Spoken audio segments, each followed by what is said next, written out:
I'm standing here on the top of Members Hill at Brooklands, in a little visited part of the museum site.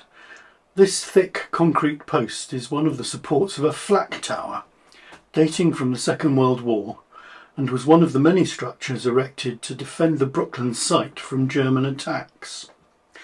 As a major factory producing military aircraft, it was always going to be a key target. And the Germans had obviously done their homework in the late 1930s by producing accurate maps and aerial photographs of the site and its buildings.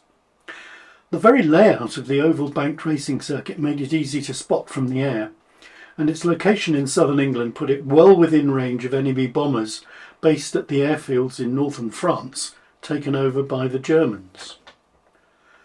The defence of Brooklands required a three-level approach. The first was to make it more difficult to locate by disguising its identifying characteristics. If that failed, then defensive measures were to be put in place to repel any attacks from the air. The final last-ditch approach was to defend Brooklands from a ground attack, assuming that the enemy had made a successful land invasion.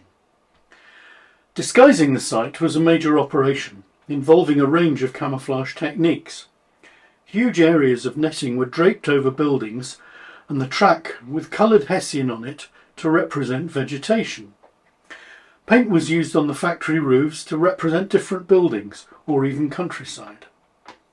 For the second level of defence, two types of anti-aircraft guns were deployed. A detachment of the Royal Artillery's 5th Anti-Aircraft Division was deployed around the site with 16 anti-aircraft guns built by Vickers Armstrongs. The second type of gun was a Bofors automatic cannon. These were mounted on 3 concrete towers around the site, of which this is the only one still remaining. Unfortunately, these measures were not enough to repel the bombing raid of the 4th of September 1940, which resulted in the deaths of 88 factory workers, with more than 400 injured. After this raid, further measures were put in place, including barrage balloons, and much of the aircraft production was dispersed to off-site locations.